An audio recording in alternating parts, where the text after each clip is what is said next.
प्यारे साथियों, कैसे हैं आप सभी लोग। उम्मीद करते हैं अच्छे स्वस्थ और मस्त होंगे। आज का क्लास में स्वागत है आप सभी का। आज बिहार बोर्ड मैट्रिक परीक्षा 2025 के लिए लेकर आ चुके हैं बहुत ही शानदार क्लास। तो जल्दी से आप लोग जुड़ जाइए और अपने दोस्तों को भी जोड़ लीजिए। समय को देखते हुए शुरू करते हैं आज का क्लास। सबसे पहले आप लोग दोस्तों में शेयर कर दीजिए। आज करने वाले ऑब्जेक्टिव क्वेश्चन बैंक। चैप्टर का नाम है लोकतंत्र में सत्ता की साझेदारी। पोल साइंस है, क्या है, राजनीतिक शास्त्र। रामबाण की तरह ऑब्जेक्टिव क्वेश्चन करने वाले हैं। चैप्टर का नाम है हमारा पोल साइंस। चैप्टर नंबर 1 है लोकतंत्र में सत्ता की साझेदारी। दोस्तों में शेयर कर दीजिए। आज का क्लास बहुत ही अच्छा है। यहाँ से बहुत प्रश्न आने वाला है, 2-4 प्रश्न आ जाएगा ऑब्जेक्टिव में। शुरू करते हैं आज का क्लास। पहला प्रश्न कहा गया, वेस्ट इंडीज में संघ की स्थापना कब हुई।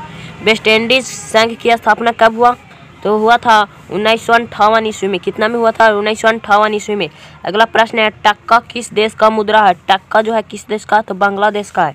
अगला प्रश्न कहा गया है, अंतर्राष्ट्रीय महिला दिवस की घोषणा किस संस्था ने किया। किस संस्था ने किया, तो किया था संयुक्त राष्ट्र संघ ने किया। अगला प्रश्न है, निम्नलिखित में कौन संघ के एक साथ आने के उदाहरण नहीं है। एक साथ संघ के एक साथ आने वाला उदाहरण नहीं है, तो कौन नहीं है, तो भारत एक संघ आने वाला उदाहरण नहीं है। अगला प्रश्न है, भारत का संवैधानिक अध्यक्ष कौन है। संवैधानिक अध्यक्ष जो होते हैं राष्ट्रपति होते हैं। कौन होते हैं, राष्ट्रपति। अगला प्रश्न है कि बांग्लादेश कब स्वतंत्र हुआ। बांग्लादेश कब आज़ाद हुआ, तो 1971 ईस्वी में हुआ। अगला प्रश्न है, भारत ने गणतांत्रिक संविधान को कब अंगीकृत किया, यानी कब लागू किया, तो वो कब लागू किया, तो 26 जनवरी 1950 में। 26 जनवरी 1950 में कहा जाएगा कि संविधान का निर्माण कब लागू हुआ, तो हो जाएगा 26 जनवरी 1950 के। अगला प्रश्न है कि 15वीं लोकसभा में महिलाओं की कितनी भागीदारी थी। कितनी थी, 10.826%। 10.86% हो जाएगा। अगला प्रश्न है साथियों, भारत में कहाँ औरतों के लिए आरक्षण की व्यवस्था है। कहाँ है, तो पंचायती राज व्यवस्था में है। कहाँ है, पंचायती राज व्यवस्था में। Option number D. अगला प्रश्न कहा गया, साम्राज्यवादी राजनीति आधारित होती है, किस पर होती है, तो धर्म पर होती है। किस पर, धर्म पर। अगला प्रश्न है, अंतर्राष्ट्रीय महिला दिवस कब मनाया जाता है, तो 8 मार्च को मनाया जाता है। कब मनाया जाता है, 8 मार्च। अगला प्रश्न है, वर्तमान में नेपाल की शासन प्रणाली क्या है। नेपाल में जो है कैसा है, तो लोकतंत्र है। भारत में कैसा है, तो वो भी लोकतंत्र है। अगला प्रश्न है कि भारतीय संविधान के अनुच्छेद 19 में देश की सभी नागरिकों को मूल अधिकार देता है। किसके लिए देता है, तो स्वतंत्रता का अधिकार देता है। क्या देता है, स्वतंत्रता का अधिकार देता है। Option number A. अगला प्रश्न कहा गया है कि निम्नलिखित में व्यक्तियों में कौन लोकतंत्र में रंग भेद के विरोध नहीं थे, तो कौन थे, जेड गुड्डे थे। कौन थे, जेड गुड्डे। ये विरोध नहीं करते थे। अगला प्रश्न है कि सत्ता में साझेदारी सही है, क्यों सही है, तो यह विविधता को अपने में समेट लेता है, यानी लड़ाई झगड़ों को क्या करता है, समेट लेता है अपने ही में ही। सत्ता की साझेदारी। अगला प्रश्न कहा गया है, सांप्रदायिक राजनीति किस पर आधारित होती है। सांप्रदायिक राजनीति किस पर आधारित होती है, किस पर होती है साथियों। इसका सही आंसर हो जाएगा 16 के। एक धर्म दूसरे धर्म के श्रेष्ठ पर आधारित होते हैं। एक धर्म जो है किस पे, दूसरे से श्रेष्ठ होते हैं। अगला प्रश्न कहा गया है,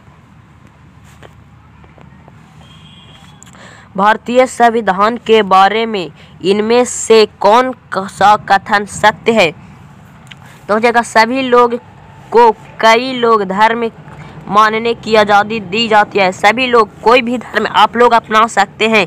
अधिकार किस में दिया गया है, तो भारतीय संविधान में भी अधिकार दिया गया है। अगला प्रश्न कहा गया है कि जब हम लैंगिक विभाजन की बात करते हैं तो हमारा अभिप्राय होता है, किस पर अभिप्राय होता है? स्त्री पुरुष के जैविक अंतर में। स्त्री और पुरुष के बीच कौन सा अंतर? जैविक अंतर। अगला प्रश्न है, इंडिका पुस्तक के लेखक कौन है? इंडिका पुस्तक के लेखक कौन है? तो मेगास्थनीज है। कौन है? मेगास्थनीज। अगला प्रश्न कहा गया है, सामाजिक विभाजनों को संभालने के संदर्भ में इनमें कौन सी बयान लोकतांत्रिक व्यवस्था पर लागू नहीं होता है? कौन सा काम लोकतंत्र पर लागू नहीं होता है? इसका सही आंसर हो जाएगा लोकतंत्र जैविक विभाजन के आधार पर समाज की विखंडन और ले जाती है। क्या होती है? और ले जाती है। विखंडन, समाज की विखंडन की ओर ले जाती है। अगला प्रश्न है, लोकतांत्रिक व्यवस्था पर लागू नहीं होता है। क्या नहीं होता है लागू? क्या लागू नहीं होता है? तो इसका सही आंसर हो जाएगा कि लोकतंत्र सामाजिक विभाजन के आधार पर समाज का विखंडन की ओर ले जाता है। Option number D. अगला प्रश्न, बिहार की साक्षरता दर कितना प्रतिशत है? बिहार की साक्षरता दर है 47% है। कितना है? 47%। Option number B. अगला प्रश्न है, 15वीं लोकसभा में महिलाओं की सदस्य कितनी थी? महिला सदस्यों की संख्या कितनी थी? वो कितनी थी? तो 59 थी। कितनी थी? 59। अगला प्रश्न है, 2001 की जनसंख्या के अनुसार भारत में साक्षर महिला की प्रतिशत है कितना है?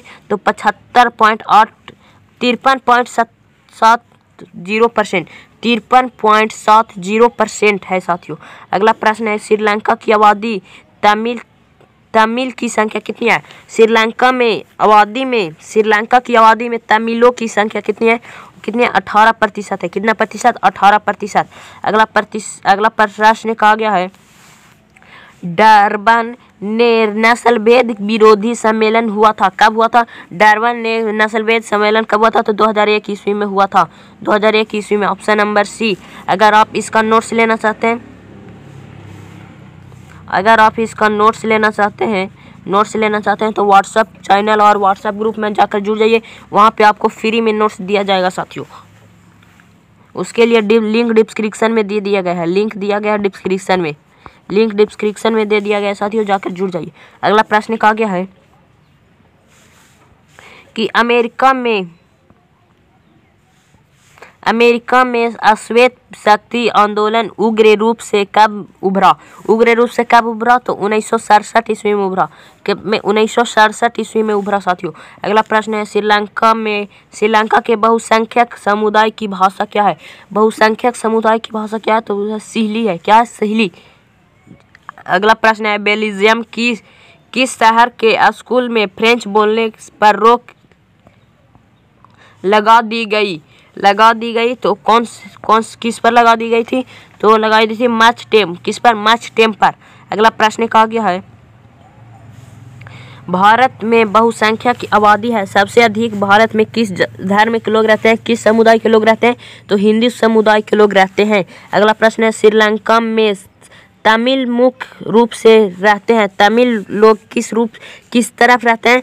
तो रहते हैं उत्तर पूर्व प्रांत में। अगला प्रश्न है, काले दस्ताने और बंधी हुई मुठ्ठियां प्रतीक है। किसका प्रतीक है?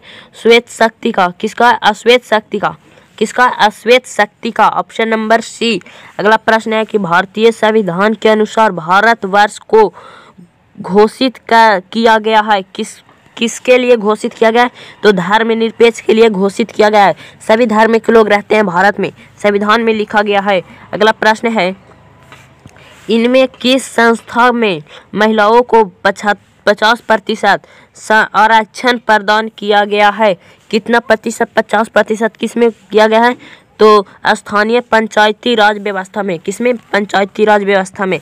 अगला प्रश्न है, निम्नलिखित में देशों के किस धार्मिक एवं जातीय पहचान के आधार पर व्यापक रूप से विखंडन का परिणाम भुगतान पड़ता है?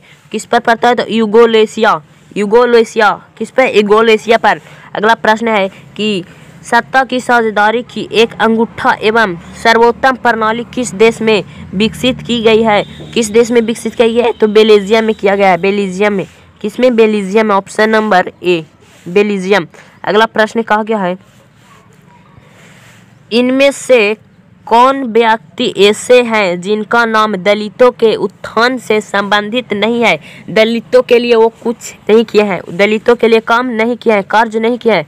तो कौन नहीं किए हैं? तो डॉक्टर राजेंद्र प्रसाद काम नहीं किए हैं। अगला प्रश्न है कि सत्ता की साझेदारी के अधिकाधिक आवश्यकता कहाँ पड़ती है? कहाँ पे पड़ती है? तो जाति, भाषा, क्षेत्र, संप्रदाय के आधार पर बटे हुए समाज में पड़ता है। Option number D. अगला प्रश्न कहा गया है सत्ता में साझेदारी के प्रमुख कारण इनमें से कौन नहीं है? कौन नहीं है? तो इसका सही आंसर हो जाएगा ऑप्शन नंबर बी, सरकार का निर्धारित कार्य पूरा करने के लिए। अगला प्रश्न है इनमें कौन सा कथन सत्य है? कौन सा कथन क्या है? सत्य है। अगला प्रश्न कहा गया इसमें कौन कथन सत्य है साथियों? तो सामाजिक विभाजन अधिकांश जन्म पर आधारित होता है। कि किस पर आधारित होता है? जन्म पर आधारित होता है। श्रम विभाजन नहीं, समाज विभाजन किस पर आधारित होता है? तो जन्म पर आधारित होता है। अगला प्रश्न है इनमें से कौन कथन भारत के संदर्भ में सही है? भारत के लिए कौन सा कथन सही है? कौन कहा गया भारत एक विविध समुदाय के देश है, सही बात है। अगला प्रश्न है अगला कहा गया है कि भारत में धर्मनिरपेक्ष लोग रहते हैं, धर्मनिरपेक्ष सिद्धांत लागू है, सभी धर्म के लोग रहते हैं भारत में, सभी जाति समूह सभी समुदाय के लोग रहते हैं भारत में। अगला कहा गया है कि भारत में धार्मिक संदर्भ एवं भाईचारे के सिद्धांत पर की दी जाती है, भारत में सभी भाई मिलकर रहते हैं। इसका सही आंसर हो जाएगा ऑप्शन नंबर डी, इनमें से सभी कथन सत्य है। अगला प्रश्न कहा गया 41 नंबर, इनमें सत्ता की साझेदारी का सबसे एक सही लाभ क्या है? सही लाभ करने के लिए सबसे क्या जरूरी है? सही लाभ क्या है साथियों? सही लाभ क्या है? तो मतभेद की वृद्धि, समुदाय का मध्य टकराव की कमी। इसका सही आंसर हो जाएगा ऑप्शन नंबर सी, समुदाय के मध्य को टकराव की कमी करता है। क्या कहता है? टकराव को कम करता है। Option number C. अगला प्रश्न कहा गया है अमेरिका में चलाए गए नागरिक अधिकार आंदोलन कब मुख्य उद्देश्य था? क्या उद्देश्य था? तो उसका मुख्य उद्देश्य था नस्ल आधारित भेदभाव मिटाना, भेदभाव को क्या करना? मिटाना। अगला प्रश्न है कि सत्ता में साझेदारी का वास्तविक अर्थ क्या होता है? वास्तविक अर्थ होता है राज्य के नागरिकों द्वारा सरकारी स्तर पर निर्णय लेने अथवा निर्णय की प्रक्रिया को प्रभावित करना। अगला प्रश्न कहा गया है सत्ता की साझेदारी में संबंध में कौन सा कथन सत्य है यानी सही है? अगला कहा गया सत्ता की साझेदारी विभिन्न समुदाय के बीच टकराव को क्या करता है? कम करता है। Option number C. अगला प्रश्न कहा गया है इनमें कौन सा कथन सत्य नहीं है? तो उत्तरी आयरलैंड के कैथोलिक समुदाय आर्थिक रूप से काफी संपन्न और खुशहाल हैं, लेकिन ये क्या है? गलत है, खुशहाल नहीं थे। क्या थे? खुशहाल नहीं थे।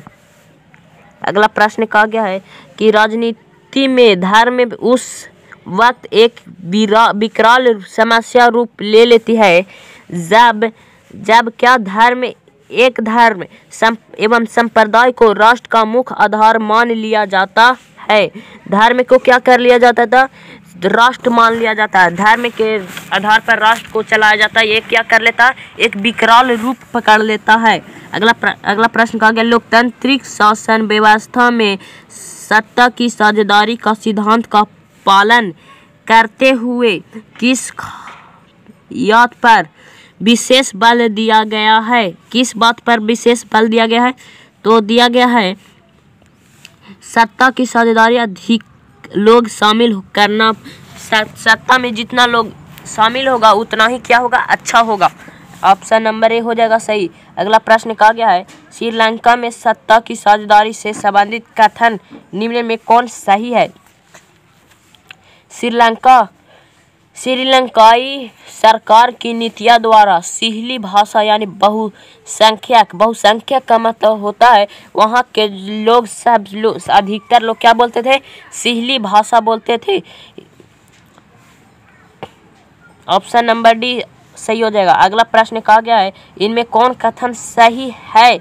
कौन सा कथन सही है? तो जहाँ सामाजिक अंतर एक दूसरे के टकराव है वहीं सामाजिक विभाजन होता है।